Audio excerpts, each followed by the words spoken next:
On today's episode, we're going to look at the late payment crackdown and how it could help small businesses and tradespeople. Government needs to go way further than that. Next, we're going to jump into plug-in solar and take a look at how it could help homeowners and renters take more control over their energy costs. Would it last longer than 4 years? Plus, we're going to be covering the most common heating mistake that could be costing you money. But you feel like you've got to do that, though. Everyone does it, mate. So let's jump into it.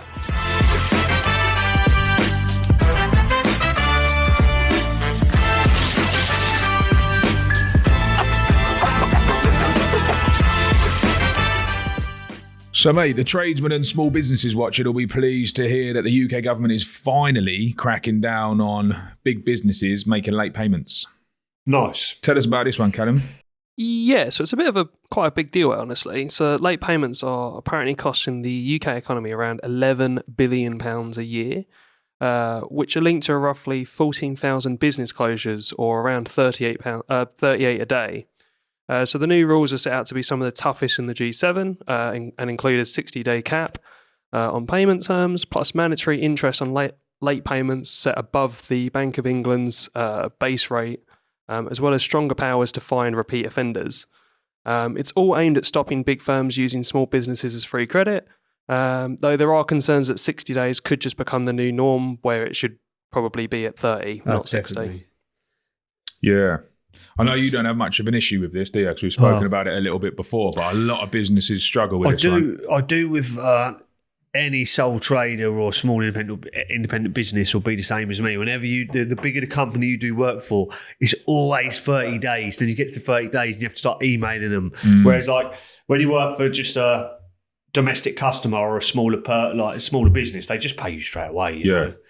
Yeah, that's the thing, ain't it? It's always the bigger businesses that are making smaller businesses wait, which is backwards. Yeah, like we're still a small business, really. Like in some classes, you would be considered like a medium size. We're an SME, you know.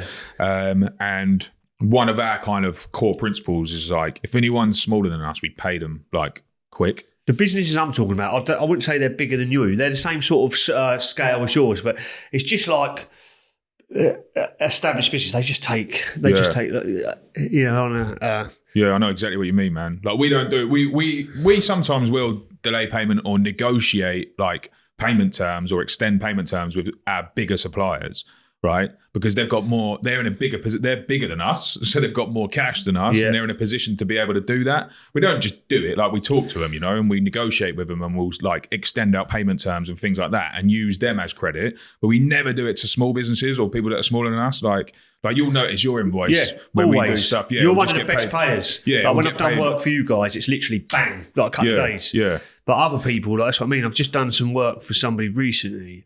Fitted a boiler, quite a big company, and I just know there'll be just 30 days, and then I'll start emailing them. Yeah, and you got to chase them for it. That's the way it goes, you know. Yeah, I mean, at least the government's cracking down on it. They do reckon this is one of the positives of like a Labour government, I guess, is that, you know, for smaller businesses and things like that, they are going to do things like this to try to crack down on like things like this, or people, you know, big businesses taking advantage of smaller businesses. But like Callum was saying, like a 60-day cap. 60 is long. Like, because then if that just becomes the norm, then really this counterproductive, ain't it? Because you're taking something that's currently 30, where then people have to chase and maybe get paid in 35, to making the standard 60, and then everyone's going to have to chase at 60 days anyway. 60 days too long for like small people like myself. 60 days just too long. Yeah. I mean, I put 14 days on my invoices. Yeah, you should do, mate. Yeah, like, I said, please pay me in 14 days. That's my payment terms. But really, people have got 30 days to pay. But it should just be made 30 days. Like 60 days for humongous businesses that are dealing with like massive jobs and things. But there's no reason it should be 60 days. Definitely not. Obviously, the interest bit is interesting. The interest bit is interesting. It's How a good is that thing. going to work then? Well, like you just like, so if they take longer to pay you than they're supposed to, there's mandatory interest at, what was it, 8% above base rate? Yeah, 8% above the Bank of England base rate. So they have got an example here, which is, for example, if a small business is owed £10,000 by one of its customers and is paid 60 days later than the agreed payment date, they will be owed £10,293.15, including mandatory interest. So 10,000 plus 193.15 interest plus £100 compensation. How long was it that would take? Was 60 days later than the agreed payment date. Right, yeah. So you get an extra few £100 if they're more than 60. Like, you know, in that one example, obviously, I think the interest would be calculated daily. But basically, as an example, £50 a week if it's £300, isn't it? Like, so there'll be 6 weeks there. yeah. You know? Yeah, and that's on 10 grand. Yeah, I know. So really, you'd rather just no have one the 10 wants grand, that. wouldn't You want your money paid. 10 grand's a lot of money because you probably owe, like, for instance, me, if I've got some boilers and materials through my accounts and I owe money out. Yeah, you've got to pay your exactly. So then I'm paying a couple of grand out, a few grand out. So no one's worried about that £300. They just want the money. Yeah, so it sounds like a step in the right direction, but government needs to go way further than that, by the sounds of things. Like, the interest would need to be way, way higher, wouldn't it? Like, to make it worthwhile, or to really dissuade the big company. Because actually, it's probably quite a cheap way still for them to borrow money. It's a cheap cost of capital to them, probably. So, yeah, do better. In summary. Oh, mate. I don't know much about plug-in solar, right? But apparently the government has given it the green light. Plug-in solar? Plug-in solar. Tell us about this, Callum. Yeah, so this is the one that I actually heard about as well over the weekend, and it was something I was actually quite interested in. So plug-in solar is already quite popular across Europe, especially in countries like Germany. And it basically allows you to just quite literally plug a solar panel into your standard 3-pin plug. So the big appeal of this is obviously it's quite simple, it's quite affordable, especially so one of the examples being thrown around at the moment is that on a £400 panel, you should actually be able to pay it off within 4 years. So that's pretty good. And obviously with energy prices being pretty volatile at the moment, it gives homeowners a little bit of extra control over like their energy security. Even if it's only covering part of their usage, it's still a saving there.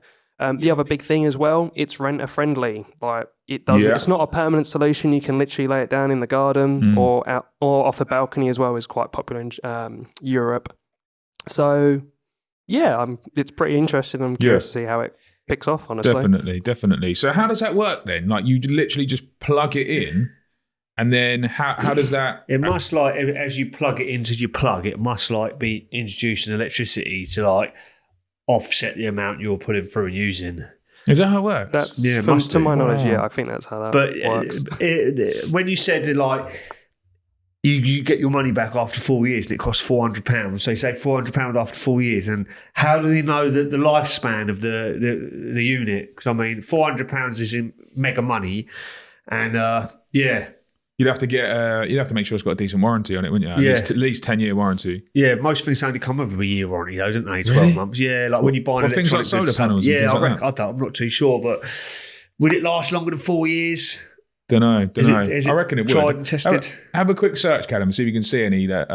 See what the warranty periods are on them, or like if there's any for sale. I suppose they're not for sale here, but at the moment. And how you plug it, if you had an outside power supply, you could plug it in and that's weathered, so you could shut the cap and that could keep it waterproof. But I mean, if you haven't, what are you going to do? Just have a window open constantly and... What's that you got there? 25-year performance warranty and a 10 to 25-year product warranty. I'm gonna preface this is a Gemini AI overview, but 25 years performance warranty and 10 to 15. That is coming from a website called pluginsolar.co.uk, so I'd like to assume that's reputable. How much is the cost of their one? That's a full roof kit. That's not. I guess it's plug-in roof kit. 6.75 kilowatt. That's $5,000 though. Yeah, that's a very expensive one. $6,000 including that. So yeah, that's probably why you've got that large warranty with that. But for a £400 bit of kit, put £400 in. I was going to specifically see if I can find a Europe one instead of roof. I reckon it will be. I'd like to think it'd be. I reckon they'll have decent warranties on them. 10 years wouldn't be out of the question, I don't think.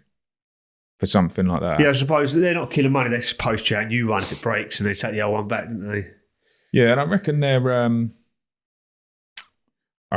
are there isn't a ton to go wrong with them, is there? I think they should. They should really be built to last. If someone's not building them to last, then This is a different company talking about specifically plug-in solar. They're saying that 4.3 years is a very highly optimistic payback period, and they're saying that you're probably more likely to see it in 5 to 7 years. Yeah, I mean, that is often the case with these payback periods. They're always overstated, aren't they? Like people will say a 4-year payback period, and then in reality it's double that, and then it's just like, I might as well have just put the money in an ISA. And then it breaks before the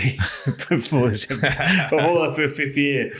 I'm a big fan of solar. I am. I want solar on my house. I want solar on the warehouse. You can't go wrong, can you, with solar? No, we're looking at it for we were talking earlier before we started recording about like potentially moving to a bigger warehouse. That's one of the things that we want to do on that unit, because we're going to be there for a decent amount of time. 15 years it's looking like. For the lease on that, and so we're looking at options for solar for a massive installation. Building like that with huge roof span. That just makes so much sense because you'll save so much money with electrics. Yeah. I mean, pretty much the whole building. God, our utilities on the current premises cost us like 20 grand a year, and we're not even big energy users. Like we're a warehouse. Like we don't. It's all LED lights, and it's just like computers and stuff. It's not like we're like.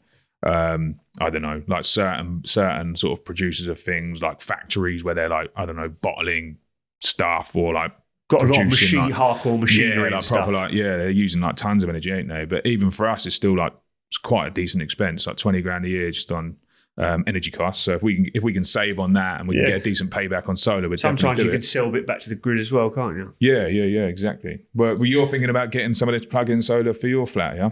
Well, it was when I heard about it. Well, it was one of those ones where it was just like, obviously with energy costs going up, and it just seemed like a very simple solution. So, for example, for me, one of the things I did look at is my garage doesn't have power. So part of my thought process with that was if I get a solar panel and like a decent sized battery, I mean, worst case, if I'm just doing woodworking or something like down there, that's more than enough to be able to charge a couple drills and shit like that. But that's a ways. But no, it just seemed like quite an easy, nice solution to just it's an lower the bills a expensive bit. way of doing it though.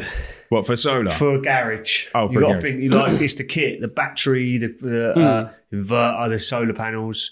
Instead of just drilling a hole, poking a wire through and just screwing a plug socket on the wall. Yeah, the issue for me is that I rent, so it's quite a nice renter-friendly option for me to not have to do anything like that. Fair enough, Seems that quite makes nice. sense then, yeah. But at least as well, when I move, I can just bring that whole setup with me. There probably is like a wherever. little cheap package unit you can buy, just enough to. I mean, there'll be something like a little. I'm sure one of the boys at work had just this little like station that, and there was like a little lead, and he had a tiny little solar panel, and it just had 2 plug sockets, something like that. You can just buy little package units. Yeah, well, so they're like portable ones. Yeah, little portable. Yeah, and you just plug it in there, like plug stuff so you into just it leave it there in the and garage and have the cable and just leave the outside solar panel outside. Yeah, that's pretty much what I was looking at. I think that was something like somewhere between 400 and something odd quid, and I think that might have been Amazon or something like that. But no, again, it's not one I've looked too in-depthly about, but it's quite interesting. Worth keeping an eye on this plug-in solar. Just things to look out for are going to be payback period, whether it is legitimately going to be what is advertised is always worth looking at. And then also warranty period, right? Like you said. Warranty period's definitely big thing. keep an eye out for those things. And the terms and conditions in the warranty period. True. Yeah, definitely. Always check the terms and conditions. So we're like, 10-year warranty, but... Keep out of sunlight. Yeah. Do not handle without gloves. One of the things that Never was quite use. interesting was like obviously they're saying that obviously the solar panels are obviously go on sale on something like Amazon, but they also mentioned something like, I can't think if it was Lidl or if it was Aldi, but it just sounds so funny to like go on your weekly shop, going down the middle aisle and you just see like a massive solar panel. I love a to bit buy. of the middle section of Lidl. Yeah, everyone loves that, don't they? Yeah. I saw a coffee machine in there the other day. It was like £70.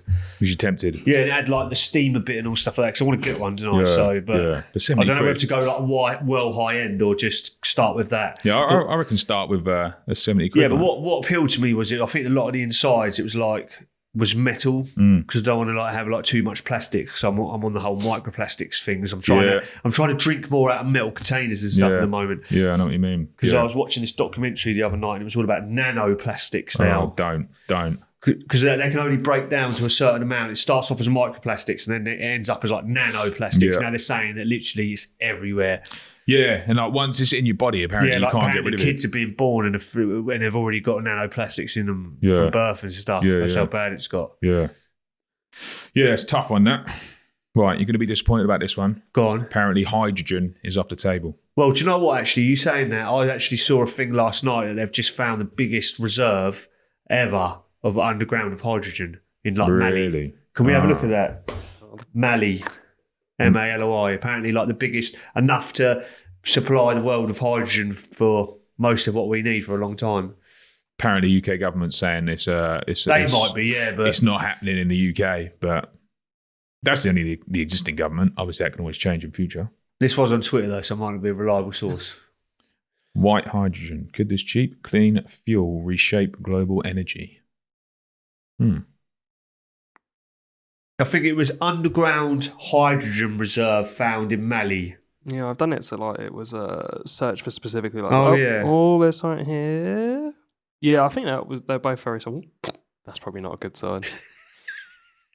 Oh, look, there it is. That's probably the thing on Twitter that I saw. But you can't trust these sources, Yeah, I was so gonna say, maybe I'm not gonna- this might not even be a reliable thing.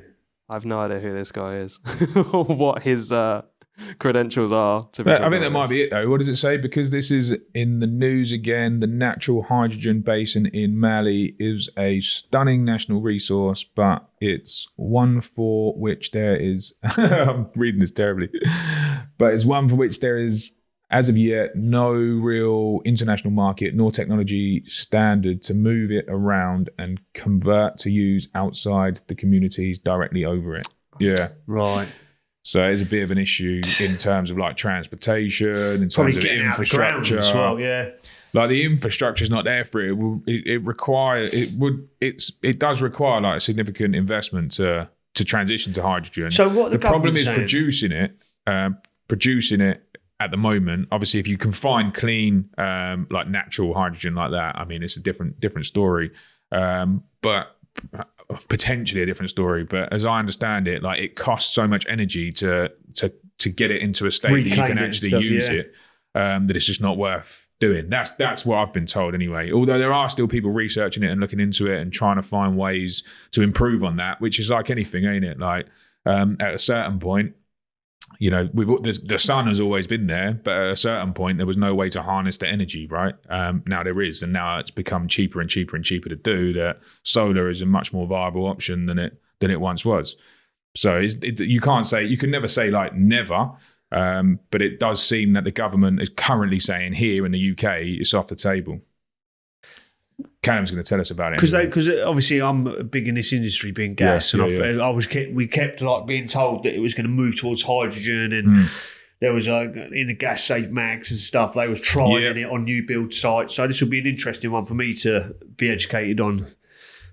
Yeah, so going over the article, it's not completely off the table, but it's certainly been scaled back quite a means, with basically the government saying that hydrogen just isn't likely to be used like widely for home heating specifically. And so a big part of it, as Rob has explained, is the cost. Producing hydrogen isn't cheap. And when you compare it to something like heat pumps, it's just not seen as the most practical options for homes. So the focus is shifting more towards electrification, which links back to what we were talking about with things like plug-in solar, with hydrogen likely being reserved more specifically for like heavy industry or more niche uses. So it's not completely dead, but it's looking much less like a straight replacement for gas in people's homes. Yeah.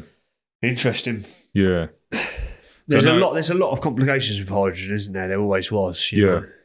Yeah, well, there have been like tests done, and I'm pretty sure there was a big explosion in one of the tests. Might be worth bringing that one up, actually. I know that there's like the flames naked, which is a problem. They was mixing it in gas, but if you had pure hydrogen, it's like a see-through flame. But there was like a government-run test where they kind of took like a little village or a little location, and they did that, like put hydrogen through the gas mains, and so like they had homes effectively running on hydrogen. I found this out when I did a post about it on LinkedIn. So there was something in the news about it at the time, and I sort of posted about it, thinking like, you know, this be being explored more? Or the government were doing a consultation about it, and I got the post blew up, got like hundreds of thousands of views and comments and things like that, and people were commenting on there saying, like, nah, because like there's no way this is ever going to happen. They've already done tests and there was an explosion. What was this one? Yeah, so this is an article from Hydrogen Insight. So dating this is an article from 2023, December. Yeah. They're talking. A lot of it comes down to apparently the safety aspect. So I did see something while I was getting to this article where hydrogen's apparently 4 times more likely to ignite. This is a screenshot from a release video showing the impact of a significant hydrogen explosion in a converted shipping container, which All right. I'm hoping there's a video somewhere. Oh, there might be a video for us. Oh, goodness. When you have explosions with gas, it's just when something isn't done correct. I mean, I know they did estates with hydrogen. It worked.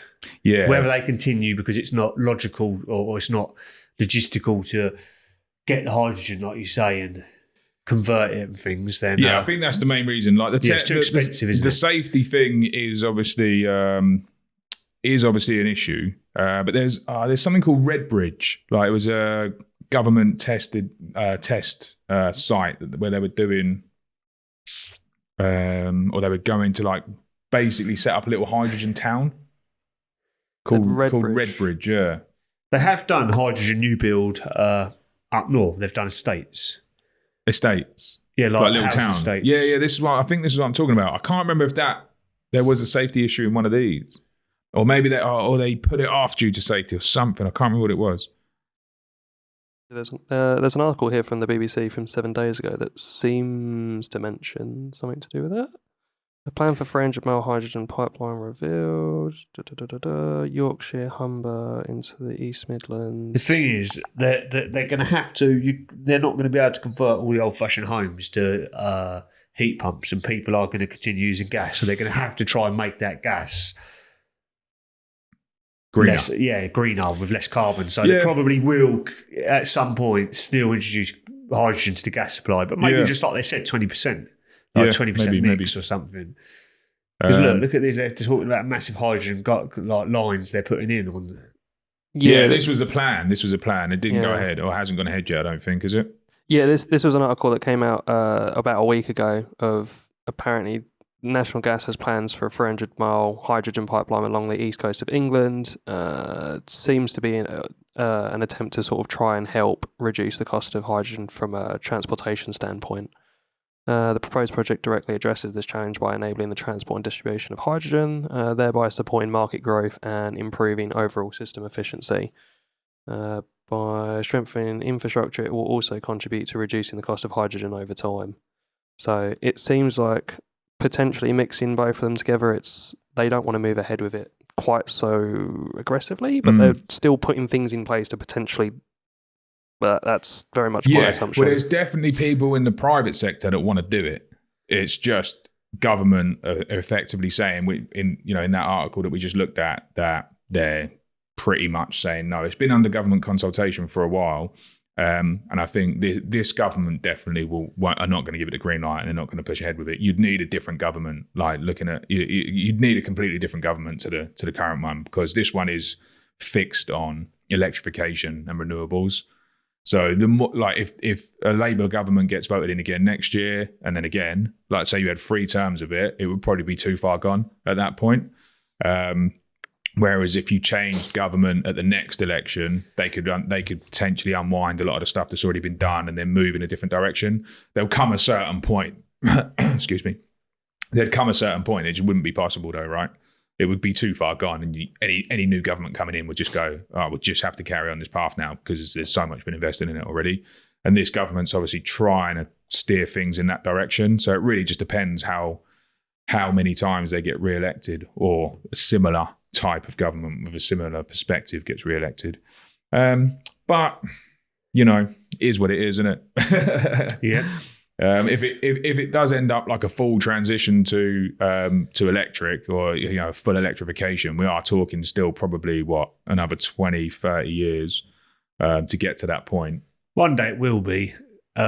And one day it's going to look very different with AI and all the robots coming in.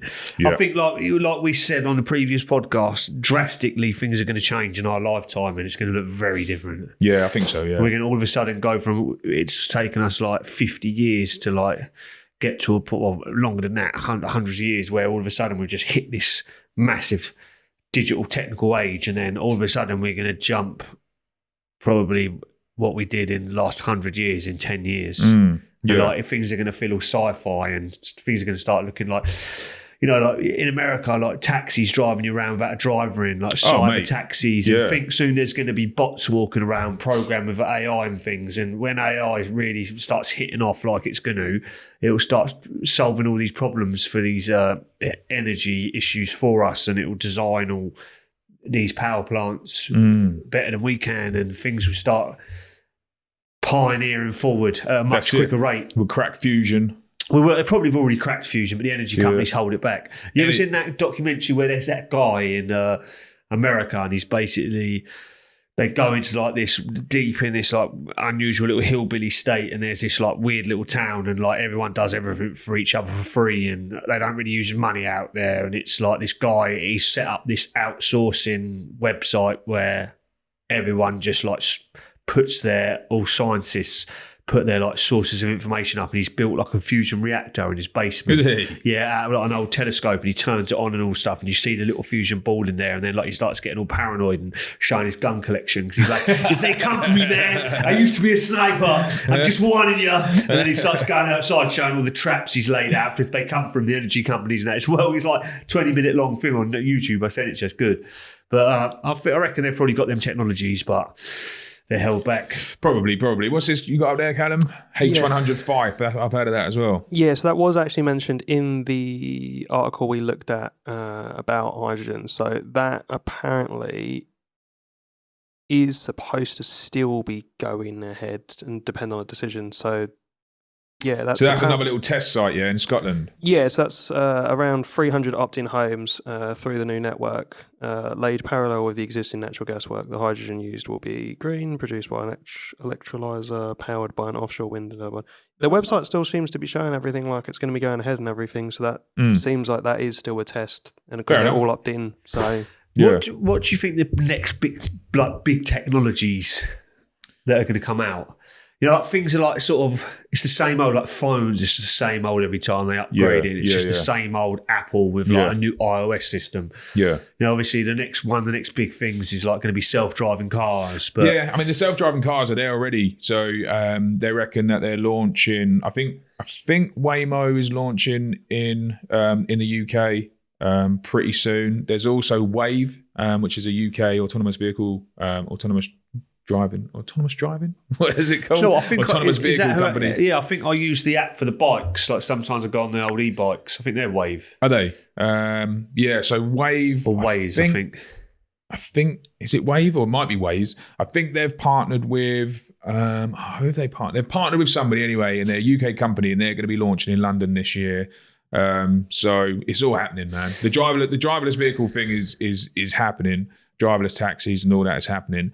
For me, I think the next thing after that has got to be humanoid robots. Yeah, humanoid. And also, like I was reading, obviously in Colchester where we live, they've got the robot that does minor procedures now. Like it's like a Siemens robot, and it like say you have a muscular injury, it operates on you. But in America, apparently they're like 5 years away now from having these like sci-fi pods, like you see on films where you lie down and the robot just like will operate on you and stuff. Yeah, what to do surgery. Yeah, and you think they're saying it will cut out all waiting times because like say for instance they finally bring them in over in England, and then it's like a surgeon probably does a few operations a day, and then he's a human, you have to go home and sleep and rest and stuff, whereas you'll get your appointment to be like 2 a.m, you turn up hospital, just lie in the pod, it'll operate on you, and they're saying it'll be so precise, it'll be like having the same healthcare as like the president. Yeah, it will be. Yeah, you'll get like it'll probably be better, won't it? Yeah. Because there will just be like a 0% chance of like anything going wrong, probably. Whereas like with a human like surgeon, even the best surgeon in the world, there's still like a small chance that they get it wrong or they make a mistake or something like that, and like you just sort of get that, not necessarily zero, but like 0.00001% chance or something. That'd like be that. weird though, going to hospital and like lying in a pod like the Aliens films, and it's just like it's scanning you and stuff. Yeah.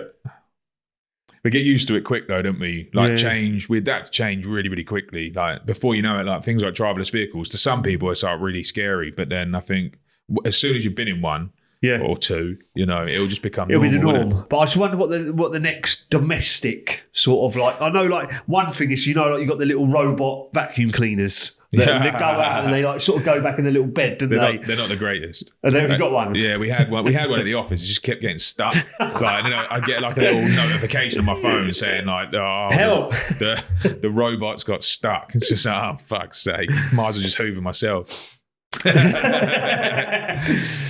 You got something there for us, Callum? Yeah, no, you were right with 2026. So Waymo are apparently potentially starting early as September this year is what seems to be the case. Yeah. So look out for driverless taxis. So in I mean, London. like it's 2026. I think by 2030, like things might start looking really weird out there. Yeah, definitely, man. It will be very, very different. But this is where the cost of energy has to come down for any of this stuff to work. Because AI data centers, Of course. like if you're going to have humanoid robots everywhere, like to power like robots everywhere in society at the scale that they're talking about, like energy needs to cost nothing. Like it needs to cost. That's when literally they nothing. might have to bring fusion out because they'll have like a little reactor, so they just never lose power. They're just powered forever. You know. Yeah. That's when the robots start taking over. They're like, we're going to power ourselves. You've waited too long. We're bringing fusion in ourselves. Yeah. AI enabled robots taking over shit. Have you seen them Chinese dog war robots? Yep.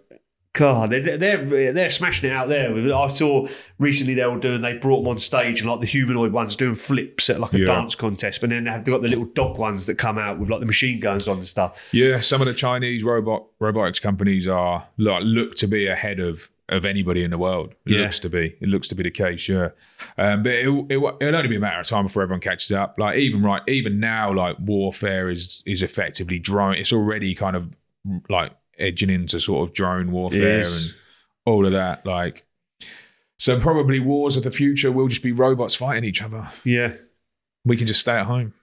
Fortunately, we'll be too old. Look, We'll be too old this, by the time we get conscripted anyway. Obviously, the robots are following the people behind, but.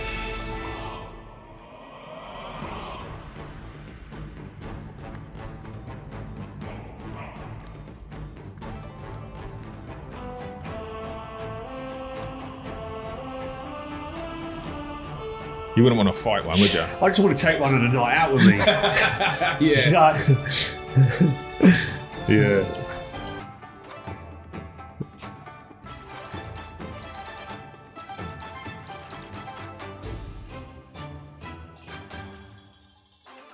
Pretty cool. It's all coming. Yeah, man.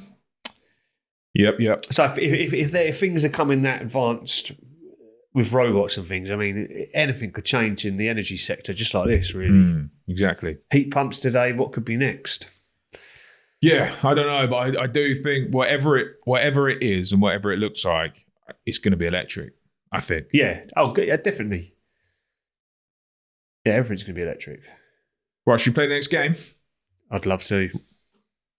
What we got this We week? had a tie break as well, weren't we? I know. I think you won last week. No, because we were doing the. You're on the same team. Oh yeah, same team. Same team. You've had to put Rob on the same team as me now. Well, you wait till the next game that Callum's working on at the moment. Coming soon. Yeah. We'll have to get a winner's cup for the week. I'll bring one of my old football trophies, and the winner gets the cup every week. I thought you was bending one out of copper, mate.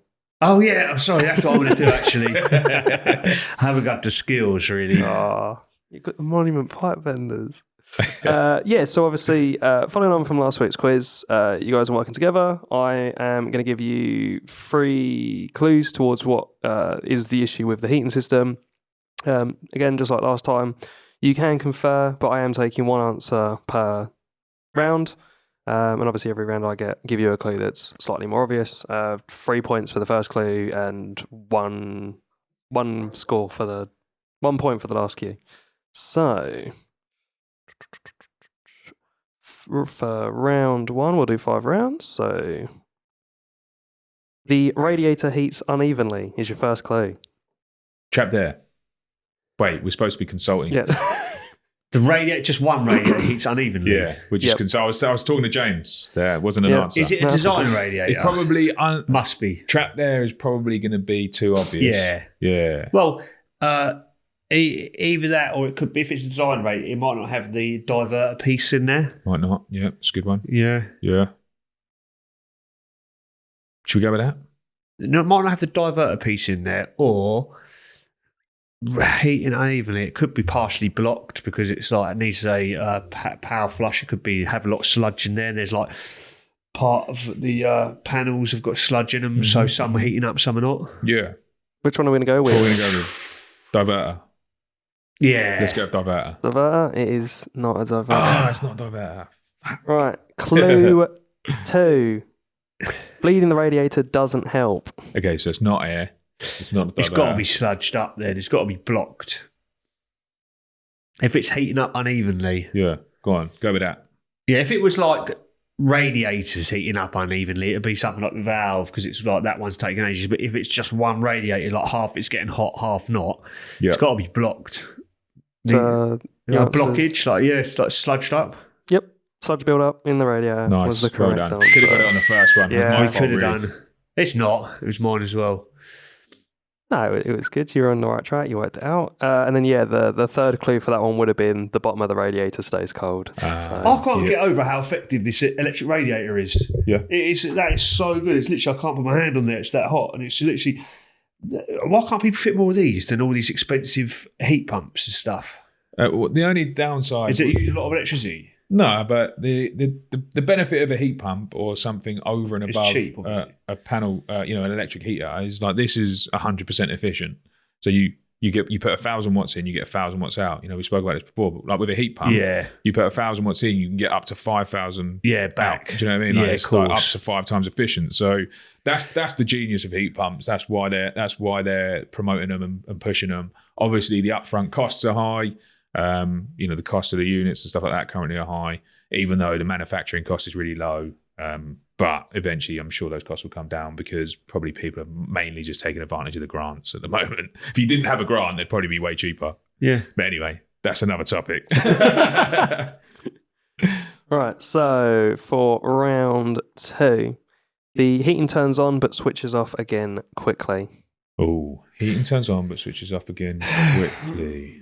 So it's either the thermostat is broken or there's something wrong with the boiler itself. So what is that like? It's firing up and then just shutting off? Like what? Must be. So it's either, or the pump's gone, so it's kicking in and kicking out. There's so many different things that could do that. Could it be pressure? Could be pressure. Could usually it wouldn't fire up though. Wouldn't fire up at all. No, it come out of a fault code to say there's low on pressure. Yeah. I would say it'd have to be a heat only type system to do that. I reckon it's like there's a fault with a pump, so it's kettling and not circulating, it's overheating, or there's a problem with the thermostat, or there's something like a blockage, like all the rad valves are playing up, so there's no flow. I would go personally with there's a issue with the pump. Let's do it. I'm gonna press you to be slightly more specific. The 2-port or the 3-port valve is faulty, so it's not motoring over and allowing the signal to go to the pump. Right, that is not that one. So I'll give you another clue. Another clue. The next clue is radiators never get fully hot. So the heating turns on but switches off again quickly, and the radiators never get fully hot. That would... The whole system's airlocked, so the pump can't move the water around. Is that the answer you've got? Well, no, it's not. It's just giving me the lights.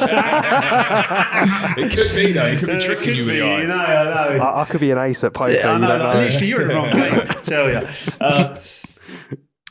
But obviously, if the heating is turning on but then quickly switching off, then the radiators are not going to get fully hot, are they? Well, you'd always get a bit of heat go up the pipe, like just from like convex, like it just travel up the pipe. So one radiator near the boiler would slightly get hot because heat will just travel eventually. But I feel like the way Callum looked at me then, it's something to do with the pump. But we've got to be more specific. You were close with the pump, weren't you? Yeah, it's got to be something to do with the pump. Yeah, because otherwise he wouldn't have said be more specific. He would have just said, it's nothing to do with the pump. So it's got to be the pump. I can also just dig my own grave here because I'm not a plumber. So It's got to have something like pump in there. Pump's airlocked? no. Well, I was talking to Rob. Pump's airlocked, Rob. What else could be wrong with the pump? I might be more specifically looking for what is happening potentially here. There's my extra additional clue here, just in case if I fuck We'll have this another up. clue. Yeah, go on. Got another clue? Here's another clue. So the third clue is the boiler fires rapidly in short bursts. So it's not circulating, basically. So is it could either be like heat exchangers blocked, the pump's faulty, there's something wrong with the 2-port to 3-port valve, or the thermostat is broken and keeps sending the signal. Like the programmer keeps cutting in and out. There's so many different variations that I don't know. We have to just guess one. I will give you another hint here for free because I'm feeling nice.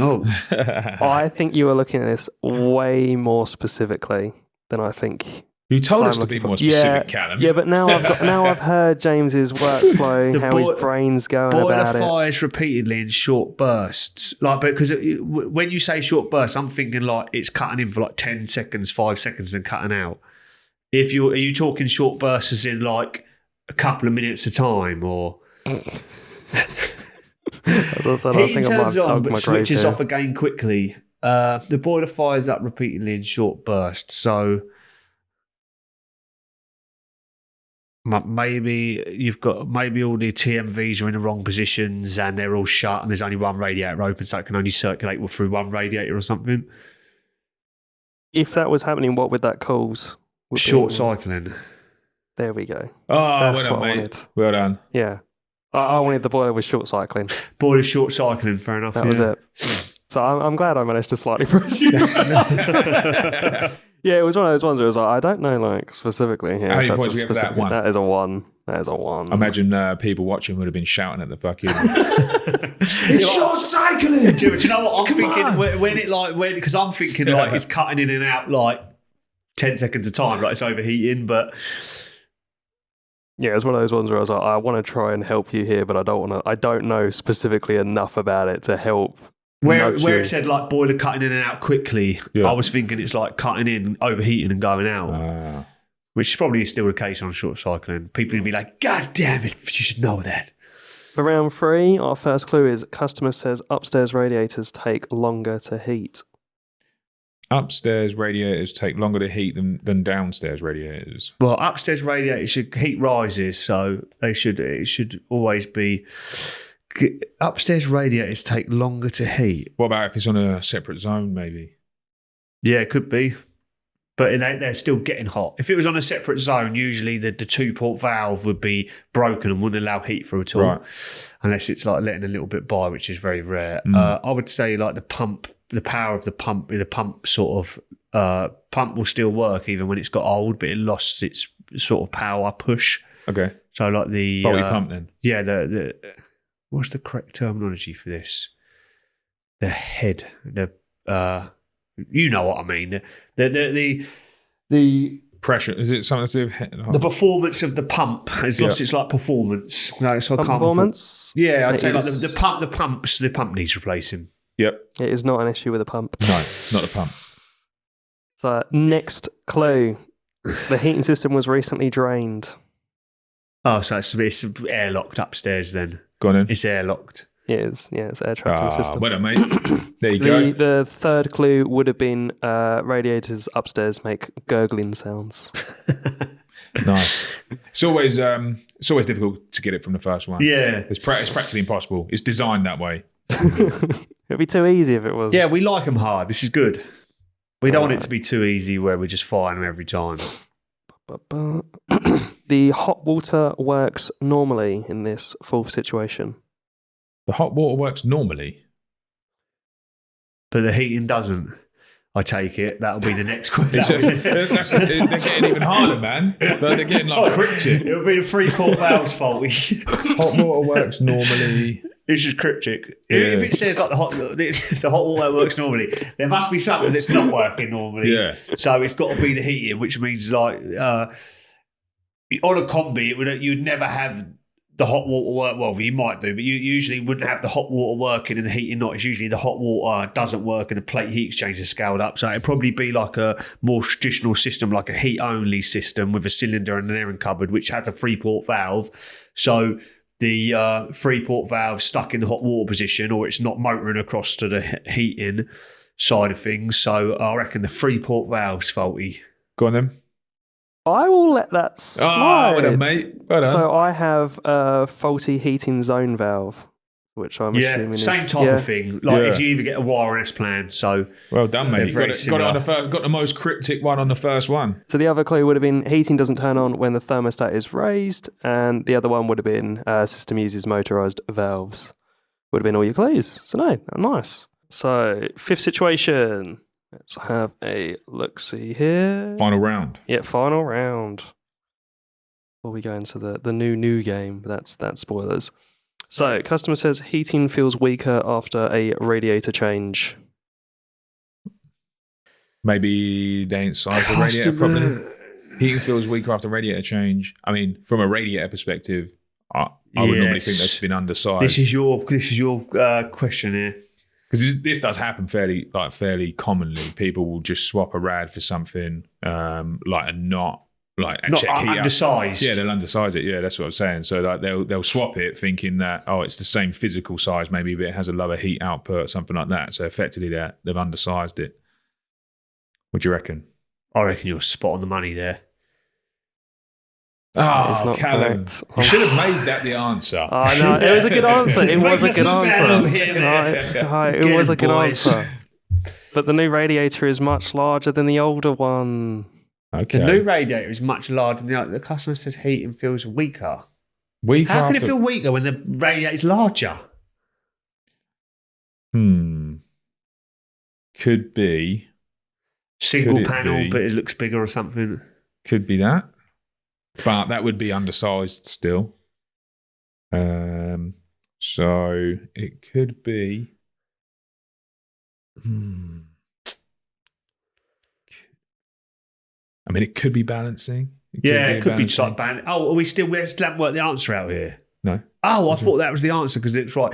Yeah, it's got to be balancing then, isn't it? I thought it was basically saying the new radiator is much larger. So, yeah, it's obviously just not balanced correctly, is it? Yeah, it could be balancing. Yes, it's balancing. It's balancing. There you go. We got it. Yep. So then, the third clue would have been other radiators now take longer to heat, which would have clued you in. Nice. That is it for this week. That's your 2 points again. Awesome. That's 10 points. For some reason, I feel like there was an 11 last week. So I think this week was slightly harder. Never mind. There you go. We're on the decline over here. We got a new game next time around anyway, so... Well, it should be us versus Callum. Look, he's winning now. He's winning. He's knocking us down in the ratios. That is true. We're going back to head-to-head next week anyway. Nice. Mate, you two would wipe the floor with me. Mate, you're winning right now. You're gaining points on us. Right. Next week should be good. Customer comment or customer question that came through. So we had this one through recently. They asked, what's the most common mistake you see people make with their heating and what should they be doing instead? So I had an answer for this one. Most common mistake I see people making with their heating systems is drying clothes on their radiators, like hanging clothes or wet towels or anything like that, like directly on their radiators. Such a common mistake because everyone does it. You know? But you feel like you've got to do that though. Everyone does it, mate. But it really does have a negative impact on the heat output of the radiator because you're blocking the air coming out. Exactly that, mate. And we're actually in the process of doing some testing around this to show how much of an impact it has because it is significant. And yeah, it's a big one, man, because like everyone does it. Everyone needs to dry their clothes somehow, and it seems like actually that's a lower cost, for example, than using a tumble dryer or something like that. But when you block the airflow of the radiators and then reduce the heat output coming out of the radiators, you're then, especially in the middle of winter, making your heating system have to work way, way, way harder to actually heat your space. And so it could really be costing you quite a lot of money when you think perhaps you might think that you're saving money from not using a tumble dryer, or you might think that you haven't got an alternative solution, and you can end up really costing yourself a lot of money to just dry your clothes, which isn't ideal. So what should they be doing instead? Use a towel bar, man. Yeah. And we've got some of these coming out as well, actually. Callum, have you got that one over there? Cheers, mate. Thank you. So we got these. Is that magnetic? Yeah. Oh, mate, that's great. We got these launching soon. They're just. I might get a couple of these off you. How good is that? Oh, mate, that's great. Because for people that don't understand, hot air rises. So in between the radiator, the open slot, it pulls air in underneath, and then the air comes out because hot air rises, and it's called convection, isn't it? It's like, so when you're blocking that off, it's almost like putting something in front of a fan. So you're blocking the airflow. So yeah, something like this is great. Yeah. They fit any size radiator. They can be cut down to size. So these bits on the end, they come off. You can like adjust the size of the actual bar. Some of them come a little bit longer than that. They can be cut down. And so they can fit like any width or any size of radiator. I want some of these. Yeah, this is great. We've got lots of different colours coming. Obviously, this is a chrome one. We've got them in like all sorts of colours and nice designs and finishes and things like that. So especially in bathrooms, like you always put your towels on radiators. If you just plop one of these on your radiator, then put your towel over it, you're just going to still, this is it. Yeah. You're not going to stop that heat coming out. Yeah. So, save yourself quite a lot of money. And we're actually doing testing on it to show how much it reduces the heat output of the radiator so that we can then quantify the actual cost of doing, of hanging your wet jeans or your wet towel on top of a radiator. We're going to be able to actually show how much that costs and then how much a simple device like this actually saves you in terms of money. I'll have to bring in my infrared camera and we'll have to do a video of a towel over this radiator, and the infrared, you'll stop seeing the hot plume coming out the top of the radiator. Yeah. And then we'll put the towel on there and we'll use the infrared camera. Yeah. That's the way you should do it. Make a little mini video. Yeah, well, we're actually going one step further than that. So we're doing testing at the lab, the lab where all of our radiators are tested to prove their heat output and to prove the actual heat output of the radiators. We're running a test with that lab, Bizria they're called. So we're going to be running a test with them where they will show the reduction in heat output of a radiator when it's got like a wet towel on it versus just operating as a standard radiator. And when we've got that data and that information, we can then calculate the estimated cost at different operating temperatures of heating system, and then show that like a low cost product like this actually goes from being something that looks quite nice. And is functional to something that actually saves you money at the same time. Callum, can you get up a picture of a thermal image of heat coming out of a radiator? Because this is a real good one for the audience that don't quite understand to see. I think this is just going to be more. This is going to be more the water side of it, but maybe if you put thermal image of air coming out of radiator and then click on images, people get images of the actual air coming out, and then you can sort of see the convection we're talking about. So thermal image of air coming out of top of radiator, and you can sort of see the way it hits the ceiling and comes back round, because it was a real eye-opener for me when I saw it. It seems to be the best example of what it is you're looking. Right, it ain't the best, but you understand what I mean. If you could sort of see when you get the plume of the air, if you're blocking it, I suppose the yellow either side, that is the air coming out, hitting the... Yeah, the red at the top. You can see the red, that's obviously the ceiling. So all that yellow is your hot air coming off the top of the radiator. So you don't want to block that, basically. Yeah.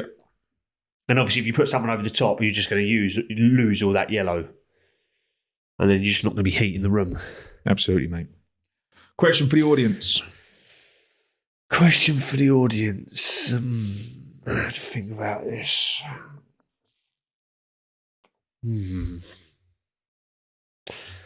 I think we'll go with the preferred choice of press guns. I know we've spoke on fittings recently, and personally, I'm a REMS guy. This one's for the hardcore plumbers out there.